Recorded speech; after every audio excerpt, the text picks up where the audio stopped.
Bab 110. Kamu bawa ke mobil. Nanti aku bawa Fernando dan Sonia setelah mengumpulkan kado ini untuk dibawa pulang.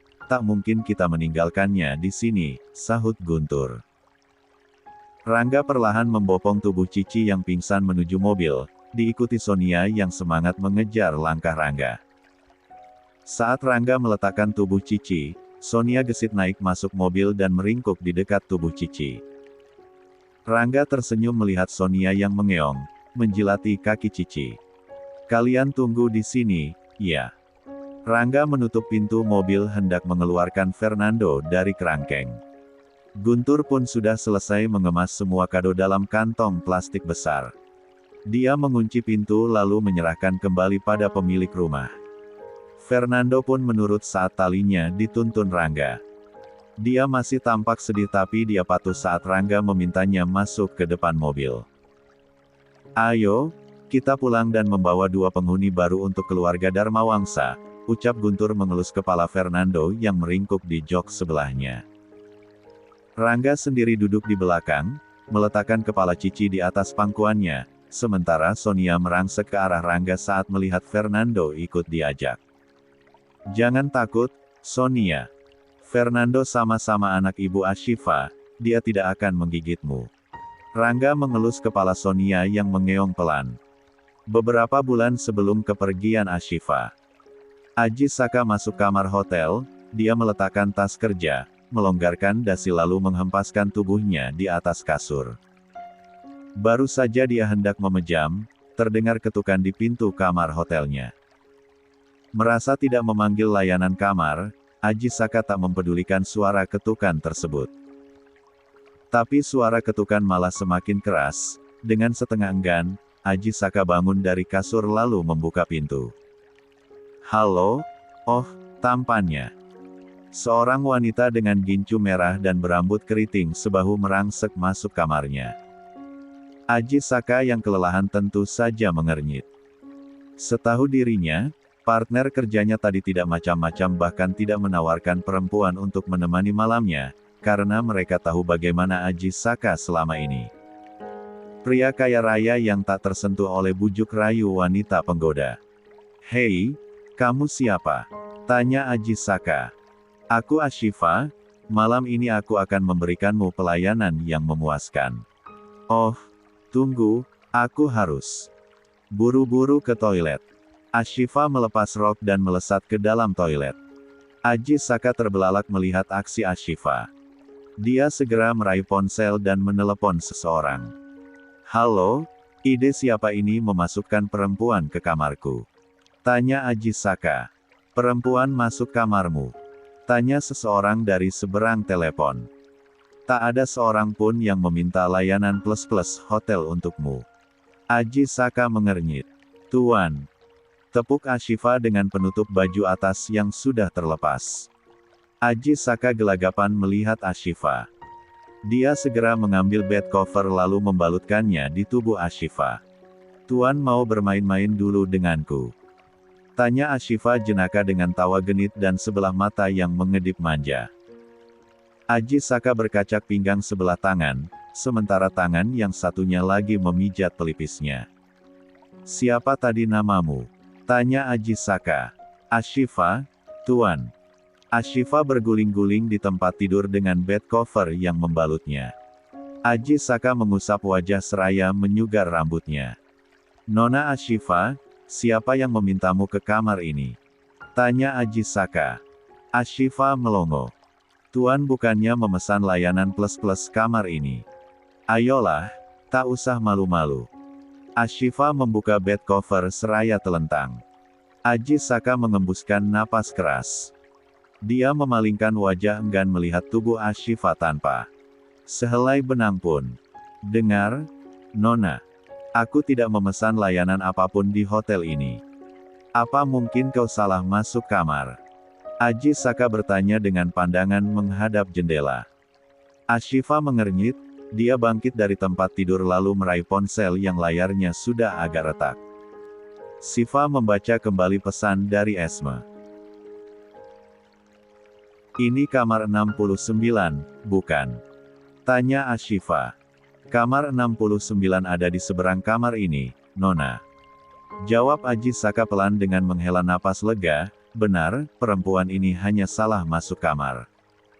Ashifa segera mengenakan kembali pakaiannya. Oh, rupanya aku salah kamar. Ashifa terkikik. Dia menghampiri Aji Saka yang masih saja memandangi jendela, tatapannya berubah sendu. Tuan, berbaliklah, aku sudah mengenakan pakaianku kembali, pinta Ashifa pelan. Aji Saka menoleh perlahan. Ashifa tersenyum, terima kasih sudah menjaga pandanganmu dari tubuh kotorku.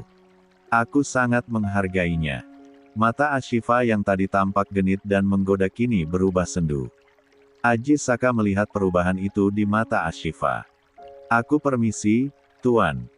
Ashifa tersenyum lembut dan tak lupa mengelus bed cover yang tadi sempat membalut tubuhnya. Perlakuan Aji Saka membuat Ashifa terkesan. Dia melenggang keluar kamar lalu menuju seberang kamar Aji Saka. Aji Saka mengembuskan napas lega. Dia mengunci pintu dan melepas dasi lalu melipat bed cover dengan rapi seperti semula. Malam itu Aji Saka langsung terlelap. Dia lelah fisik juga lelah pikiran. Kesibukan benar-benar menyita waktunya. Malam sebelumnya dia berada di Maroko dan malam ini dia berada di Bandung. Benar-benar melelahkan. Tapi itu satu-satunya cara untuk menepis kerinduannya yang tak lekang oleh waktu pada Serindita. 1 jam berlalu, Aji Saka terbangun, tapi lalu dia mendengar teriakan dari luar kamar. Aji Saka menegaskan pendengarannya. Terdengar suara jeritan perempuan. Aji Saka membuka pintu kamar, lorong kamar sepi. Jeritan itu terdengar dari kamar yang ada di seberangnya. Tentu saja Aji Saka terkejut karena tadi melihat Ashifa masuk kamar tersebut. Kenapa dengan dirinya? Kenapa dia menjerit kesakitan seperti itu? Gumam Aji Saka. Pintu kamar sebelah Ashifa terbuka. Seorang manula perempuan keluar. Dia merasa terganggu. Teriakan dan jeritan Ashifa semakin menjadi. Aji Saka tidak tega mendengarnya. Dia mengetuk pintu kamar seberang. Jeritan Ashifa mereda. Tapi lalu kembali mengadu kesakitan. Aji Saka menggedor pintu kamar dengan keras. Dia tidak tega mendengar jeritan Ashifa yang memilukan. Pintu kamar terbuka. Menyembul wajah seorang lelaki seusia Aji Saka membawa gesper dan bertelanjang dada. Ada apa? Tidak sopan menggedor-gedor kamar orang lain. Sebelum sempat Aji Saka menjawab, Ashifa merangsek keluar dari kamar dengan membawa bed cover dan baju-bajunya dengan asal serta cepat berlindung di belakang Aji Saka. Hei, kembali masuk. Aku sudah membayar tubuhmu untuk kunikmati malam ini. Perintah lelaki itu. Ashifa menggeleng ketakutan, tangannya memegang erat lengan Aji Saka. Aji Saka bisa merasakan tangan perempuan itu gemetar. Berapa kau bayar tubuh perempuan ini untuk kau siksa malam ini? Tanya Aji Saka. Kenapa? Kau mau mengambilnya dariku? Aku baru bisa puas setelah menyiksanya terlebih dulu. Gairahku bangkit jika melihat wanita itu merintih kesakitan. Hei, kembali ke kamar, cepat. Ashifa menggeleng dengan tubuh semakin gemetar. Kutanya sekali lagi, berapa kamu bayar tubuh perempuan ini, Bung? Tanya Aji Saka tegas. Lelaki itu tidak menjawab, dia mendengus kesal lalu masuk kamar tanpa menutup pintu. Masuklah ke kamarku. Pinta Aji Saka lembut seraya menyentuh jemari Ashifa yang gemetar. Ashifa menurut dan masuk kamar Aji Saka karena banyak pengunjung kamar lain yang ikut keluar kamar menyaksikan insiden di depan kamar Aji Saka.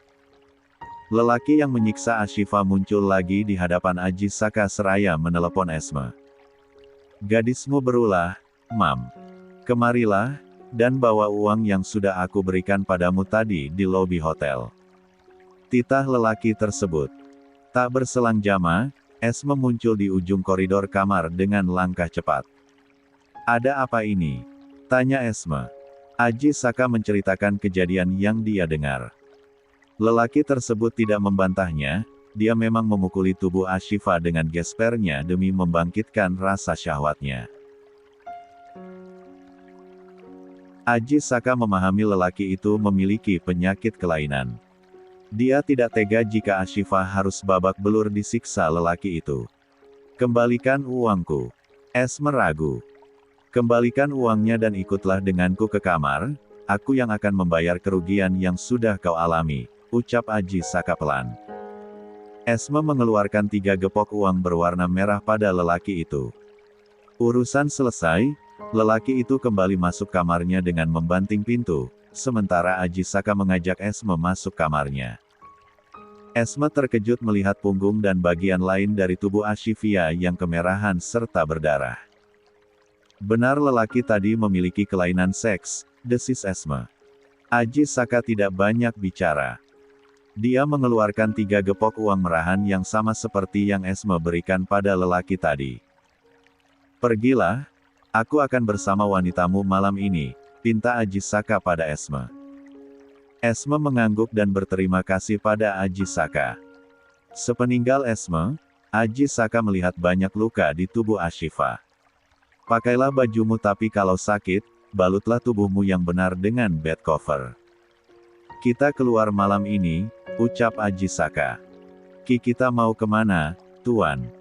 Cicit Ashifa. Ke rumah sakit, mengobati dan merawat luka-lukamu, jawab Ajisaka. Ashifa terperangah. Bertahun lamanya, belum pernah Ashifa melihat ketulusan di mata seorang lelaki. Malam ini, mata Ajisaka yang kelam itu menyodorkan sorot ketulusan untuknya.